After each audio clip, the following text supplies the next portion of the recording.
If else statement. Okay, अब if else statement को हम स्टार्ट करने वाले हैं। तो इफ एल्स स्टेटमेंट को पढ़ने से पहले ये जान लेते हैं कि 3 टाइप के स्टेटमेंट्स होते हैं। किसी भी प्रोग्रामिंग लैंग्वेज में 3 टाइप के स्टेटमेंट्स होते हैं। So type of statement execution in a program, कौन से 3 टाइप के स्टेटमेंट होते हैं? पहला होता है सीक्वेंस, दूसरा होता है सिलेक्शन और थर्ड होता है आइटरेशन।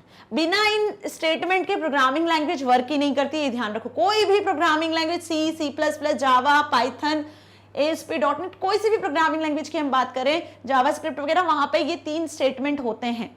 सीक्वेंस स्टेटमेंट मतलब जो अभी तक हम देखते आ रहे हैं कि एक सीक्वेंस में जो स्टेटमेंट वर्क करते हैं। सीक्वेंस में जब पाइथन का प्रोग्राम एग्जीक्यूट हो रहा है, ठीक है, सीक्वेंस मतलब पहले पहली लाइन एग्जीक्यूट होगी, फिर दूसरी लाइन, फिर तीसरी लाइन, इस तरीके से यदि मल्टीपल लाइन ऑफ कोड आपने लिखा है तो 1 बाय 1 एक सीक्वेंस में जब लाइंस एग्जीक्यूट हो रही हैं तो उसे हम कहते हैं सीक्वेंस स्टेटमेंट्स, ठीक है। नेक्स्ट आता है सिलेक्शन। सिलेक्शन स्टेटमेंट में क्या होता है, यहां पे आप कोई कंडीशन स्पेसिफाई करते हो, ठीक है। तो बहुत सी बार ऐसा होता है हमारे साथ कि आपको कोई कंडीशन के बिहाफ पे कोई डिसीजन लेना होता है। तो जब आपको ऐसी कोई कंडीशन फेस करनी है कि आपको कोई पर्टिकुलर सिचुएशन है जहां पर आपको कुछ ना कुछ मेंशन करना है, कोई कंडीशन लिखनी है और वो कंडीशन के बेसिस पर रिजल्ट कुछ भी हो सकता है, कोई डिसीजन लेना है, तब सिलेक्शन स्टेटमेंट का यूज करते हैं। सो इसमें 3 टाइप के स्टेटमेंट आते हैं, simple if else and if elif. Next होता है आइटरेशन। अब आइटरेशन का मतलब यहां पर किसी टास्क को रिपीट करवाना है again and again.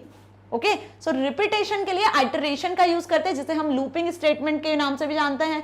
Okay, counting loop होते हैं। सो यहां पर डिफरेंट टाइप के लूप्स होते हैं, जैसे for loop, while loop. Fine, so start कर लेते हैं सीक्वेंस के साथ। The sequence construct means the statement are being executed sequentially. These represents the default flow of statement. जो डिफॉल्ट फ्लो होता है स्टेटमेंट का, पाइथन में इंटरप्रेटर जो डिफॉल्ट वे में एग्जीक्यूट करता है इंस्ट्रक्शंस को, वो सिक्वेंशियली ही एग्जीक्यूट करता है। इस तरीके से पहले पहला एलिमेंट स्टेटमेंट एग्जीक्यूट होगा, फिर दूसरा लाइन दूसरा स्टेटमेंट एग्जीक्यूट होगा, फिर थर्ड स्टेटमेंट एग्जीक्यूट होगा। इसी तरीके से multiple statement, multiple line of code execute होते चले जाएंगे। ऐसा नहीं कि पहले थर्ड हो गया, फिर फिफ्थ हो गया, फिर फर्स्ट हो गया। एक सीक्वेंस में स्टेटमेंट एग्जीक्यूट होते हैं, कमांड्स, कोड्स जो आप लिखते हो वो एग्जीक्यूट होते हैं, और इसी को डिफॉल्ट फ्लो कहते हैं। Every Python program begins with the first statement of a program. Each statement in turn is executed in a sequence or a construct. सबसे पहले पहला statement execute होगा, then इसी तरीके से आगे बढ़ेंगे। When the final statement of a program is executed, the program is done. जब final statement execute हो जाएगा तो आपका पूरा program execute हो चुका होगा। This sequence refers to the normal flow of control in a program. Okay? So ये basic हुआ। अब selection पर आते हैं। Now what about selection? The selection construct means the execution of a statement depending upon a condition test. याद रखना, selection किस पर डिपेंड होता है? एक कंडीशन टेस्ट पर डिपेंड होता है। कंडीशन यदि टेस्ट होगी तभी वो क्या होगा, स्टेटमेंट एग्जीक्यूट होगा, और यदि कंडीशन टेस्ट हुई और फॉल्स हुआ, कंडीशन सही नहीं हुई, तो कोई दूसरा स्टेटमेंट एग्जीक्यूट होगा, पर्टिकुलर वो स्टेटमेंट एग्जीक्यूट नहीं होगा, है ना। कैसे देखते हैं, इस पर्टिकुलर फ्लो चार्ट से आपको ये चीज समझ में आएगी। ये कंडीशन हमने यहां स्पेसिफाई करी। ओके, अब ये कंडीशन यदि ट्रू होती है, क्या होती है? ट्रू होती है, तो ये स्टेटमेंट एग्जीक्यूट हो जाएगा, ये स्टेटमेंट भी एग्जीक्यूट हो जाएगा। कब? जब ये कंडीशन ट्रू हुई तब। और इफ कंडीशन ये वाली फॉल्स होती है, क्या होती है? ये वाली कंडीशन फॉल्स होती है, तो ये स्टेटमेंट एग्जीक्यूट नहीं होंगे। तब कौन से स्टेटमेंट एग्जीक्यूट होंगे? ये स्टेटमेंट एग्जीक्यूट हो जाएंगे। सो ये चीज समझ में आई। यहां सीक्वेंस को फॉलो नहीं कर रहे हो, यहां पे सिलेक्शन में हम कंडीशन के अकॉर्डिंग सिलेक्ट कर रहे हैं कि कौन सा स्टेटमेंट एग्जीक्यूट होगा। ओके, कंडीशन के बेसिस पर हम यहां सिलेक्ट कर रहे हैं कि कौन से स्टेटमेंट एग्जीक्यूट होने on behalf of this condition test, right. So selection statement में क्या आ गए आपके कंडीशन स्टेटमेंट, कंडीशन के अकॉर्डिंग उन स्टेटमेंट को एग्जीक्यूट करना होता है जो कंडीशन के अकॉर्डिंग सिलेक्ट होते हैं। ओके, अब यहाँ पे 2 वैल्यूज होती है कंडीशन की, या तो कंडीशन ट्रू होती है या तो कंडीशन फॉल्स होती है। So if a condition evaluates to true, a set of statement is followed, otherwise another set of statement is followed.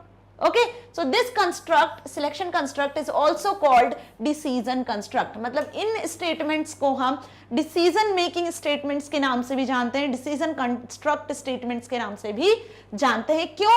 Because it helps in making decision about which set of statement is to be executed. क्योंकि यहाँ पर condition के behalf पर हम ये decision लेते हैं कि कौन से statement execute होना है। जैसे आपने अभी इस फ्लोचार्ट में देखा ना कि ये statement execute होना है या ये वाले statement execute होना है, ये डिपेंड कर रहा है इस कंडीशन पर। ओके, सो सिलेक्शन समझ में आए। अब कितने टाइप के सिलेक्शन स्टेटमेंट्स होते हैं? Simple if else, if elif and nested if. आपकी बुक में ये 3 ही दिए हुए हैं। Okay, if statement, if else statement, if elif, fine. So यहां पर अब हम डिस्कस करेंगे different type of selection statement. सबसे पहले बात कर लेते हैं इफ स्टेटमेंट की। इफ बिल्कुल वैसे ही वर्क करता है जैसे आप इंग्लिश में इफ एल्स का यूज करते हो ना, बिल्कुल वैसे ही यहाँ प्रोग्रामिंग में भी इफ एल्स का यूज करते हैं हम। ठीक है, जैसे इफ एल्स का जो मीनिंग वहां होता है कि यदि ऐसा होता है तो ऐसा हो जाएगा, नहीं तो ये चीज नहीं होने वाली है, राइट। बिल्कुल वैसे ही यहाँ पर भी यूज करना है आपको। If statement execute the statement inside if when the condition is true. जब कंडीशन ट्रू होगी तभी इफ स्टेटमेंट एग्जीक्यूट होगा। कैसे? इसका फ्लो चार्ट देख लो। इफ टेस्ट एक्सप्रेशन, मतलब यहां पर आपने कंडीशन स्पेसिफाई करी। ओके, क्या स्पेसिफाई करी? कंडीशन। ये कंडीशन यदि ट्रू है तभी आपका इफ बॉडी इफ के अंदर जो भी आप स्टेटमेंट लिखने वाले हो ना, उसको हम बोल रहे हैं, उस ब्लॉक को हम बोल रहे हैं बॉडी ऑफ इफ, वो एग्जीक्यूट होगा। और यदि कंडीशन ट्रू हुई इन दैट केस, यदि कंडीशन फॉल्स होती है तो आपको कुछ भी आउटपुट नहीं मिलना है, कोई स्टेटमेंट एग्जीक्यूट नहीं होना है। ओके, जैसे सपोज मैंने यहां पर बोला कि पर्सन की एज जो है वो यदि 18 से क्या होती है, 18 से ज्यादा होती है। पर्सन की एज यदि 18 से ज्यादा होती है, 18 से ज्यादा होती है, 18 के इक्वल होती है ना, ये हमारी कंडीशन हो गई। तो यहाँ पे हमने बॉडी ऑफ इफ में स्टेटमेंट में क्या लिखा कि वैलिड पर्सन, प्रिंट में हमने लिख दिया valid person for vote. Vote के लिए पर्सन वैलिड है कब? जब 18 से ज्यादा एज होती है तो ये कंडीशन जब ट्रू हुई तभी हमें ये आउटपुट मिलेगा। अब यूजर अपनी एज एंटर करेगा, सपोज उसने 25 एंटर किया तो आपको आउटपुट मिल गया वैलिड पर्सन। क्यों? क्योंकि तभी ये कंडीशन के बेसिस पर ही क्या हुआ, इफ के अंदर जो भी स्टेटमेंट लिखा है वो एग्जीक्यूट हुआ। अब यदि किसी पर्सन ने 10 एंटर किया तो 10 तो 18 से छोटा है, बड़ा है नहीं, तो इन दैट केस जब ये कंडीशन फॉल्स हुई तब ये आउटपुट नहीं मिलेगा आपको, तब आपको कुछ भी ना आउटपुट नहीं मिलेगा, क्योंकि यहाँ पे हमने उस केस में कुछ लिखा ही नहीं है। तो इफ स्टेटमेंट कब वर्क कर रहा है? सिर्फ कंडीशन ट्रू हो रही है तब वर्क कर रहा है। इसका सिंटेक्स देख ले कैसे यूज करना है, प्रोग्रामिंग में इसको कैसे लिखना है, कॉन्सेप्चुअली तो हमें समझ में आया। सो इफ कंडीशन और एक्सप्रेशन आपको लिख देना है, यहाँ पर कॉलन लगाना है क्योंकि एक ब्लॉक आप क्रिएट करने वाले हो। जैसे भी फंक्शन में देखा, जैसे आपने कॉलन लगाया तो यहाँ पे एक ब्लॉक इंडेंटेशन क्रिएट हो गया, फिर इसके बाद आप मल्टीपल स्टेटमेंट्स लिख सकते हो जो इफ ब्लॉक में होने वाले हैं। इसी को कहते हैं body of if. Okay, so the statement inside if are intended at same level, दिख रहा है ना, सेम लेवल पे स्टेटमेंट्स आप लिख सकते हो, multiple statements you can write in this block. Okay, now example, age is equals to int input of enter your age. दो फंक्शन यूज कर लिए, इनपुट फंक्शन और इंट फंक्शन, जो अभी एग्जांपल दिया वही। कैसे यूज करना है देखो ध्यान से। इनपुट फंक्शन में एंटर योर एज, यूजर क्या करेगा, अपनी एज को एंटर करेगा, एंटर योर एज। ओके, अब ये जो भी एज आपने एंटर करी, सपोज आपने 25 एंटर किया, क्लियर, तो एज वेरिएबल में क्या आ गया, एज वेरिएबल में 25 असाइन हो गया, 25 एज ए इंटीजर असाइन हुआ क्योंकि इंट फंक्शन यूज कर लिया। अब इफ, ध्यान से देखो, इफ के आगे क्या लिखा है, age greater than is equals to 18, ये हो गई आपकी कंडीशन। क्या हो गई? कंडीशन। क्या कंडीशन चेक हुई कि if age is greater than equals to 18, colon लगा, इसके बाद एज 25 क्या 18 से बड़ा और 18 के इक्वल है? यस। ये जो कंडीशन आपने यहां मेंशन करी है इफ में, ये क्या है? ट्रू है ना? ट्रू है तो क्या प्रिंट होगा? Eligible to vote. तो आपको आउटपुट क्या मिला? एलिजिबल टू वोट, क्योंकि हमने इसके अंदर प्रिंट फंक्शन यूज किया है और उसने हमें एलिजिबल टू वोट प्रिंट करके दिया। एक ब्लॉक इंडेंटेशन प्रॉपर लीव हुआ है, देखो यहां पर, है ना। लेकिन यदि पर्सन ने 18 से कम एज एंटर करी, सपोज यहां पर यूजर ने 10 या 5 या 6 कुछ भी एंटर किया 18 से छोटा, तो ये प्रिंट होगा कि एलिजिबल टू वोट? नहीं प्रिंट होगा, है ना, क्योंकि ये कंडीशन फॉल्स हो जाने वाली है। सो व्हाट अबाउट यदि कंडीशन फॉल्स होती है? तो इफ तो हमें सिर्फ ट्रू कंडीशन पर ही आउटपुट दे रहा है, यदि कंडीशन ट्रू होगी तभी आपको एलिजिबल टू वोट मिलेगा, मतलब 18 से बड़ा ही यदि एज का पर्सन होगा तभी उसे पता चलेगा कि वो वोट के लिए एलिजिबल है। लेकिन यदि किसी यूजर ने 18 से कम एज लिख दिया तो ये प्रोग्राम जो है हमें क्या आउटपुट देगा? कुछ आउटपुट नहीं देगा, है ना। सो इसके लिए क्या कर रहे हैं हम? इसके लिए हम यूज करेंगे यहाँ पर इफ एल्स का। देखो इस तरीके से आउटपुट आएगा। ओके, यहाँ पर हम क्या यूज करेंगे? इफ एल्स का। तो एल्स क्या करेगा? अब फॉल्स कंडीशन पे भी आउटपुट देगा आपको, ठीक है। So if else statement execute the statement inside if when the condition is true, otherwise executes the statement inside else. Okay, if else का काम क्या होगा? जब कंडीशन फॉल्स भी होगी ना तब भी कुछ ना कुछ आपको आउटपुट मिलेगा, तब भी कुछ स्टेटमेंट एग्जीक्यूट होंगे।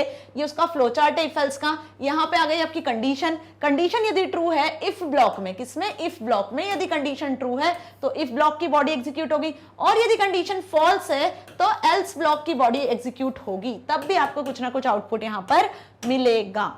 ओके, ये हो गया इफ एल्स का।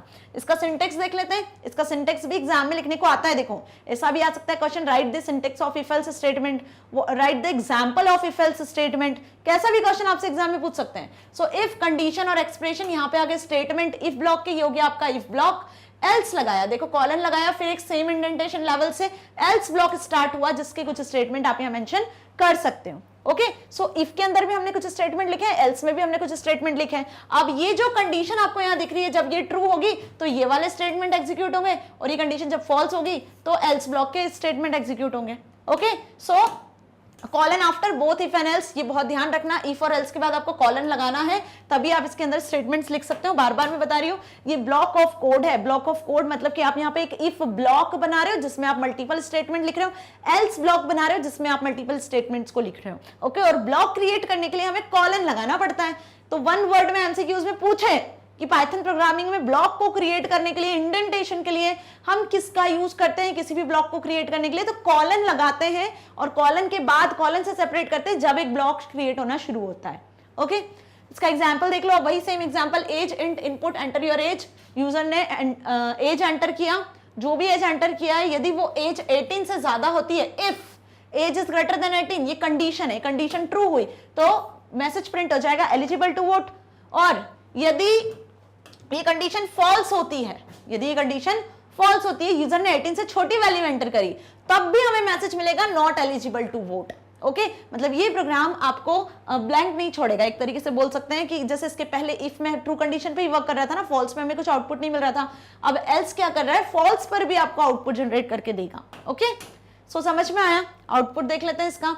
एंटर योर एज, 19 एज हमने एंटर किया, 19 is greater than 18, condition true, तो इफ ब्लॉक एग्जीक्यूट हुआ, क्या एग्जीक्यूट हुआ, एलिजिबल टू वोट, ये इफ ब्लॉक एग्जीक्यूट हुआ। इफ का स्टेटमेंट, प्रिंट स्टेटमेंट एग्जीक्यूट हुआ।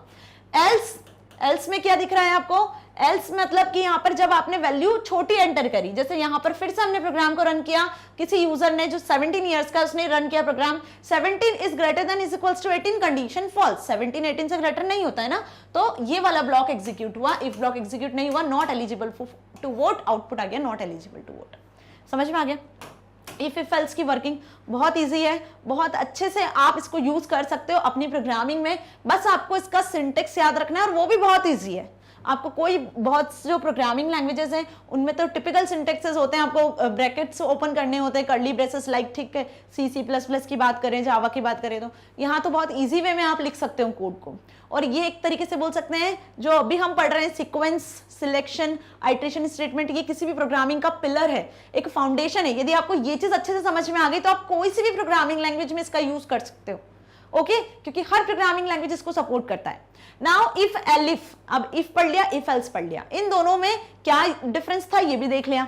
ये दोनों एक सिंगल कंडीशन पे वर्क करते हैं, यदि वो सिंगल कंडीशन ट्रू होती है, फॉल्स होती है, तो उसके अकॉर्डिंग रिजल्ट मिलता है।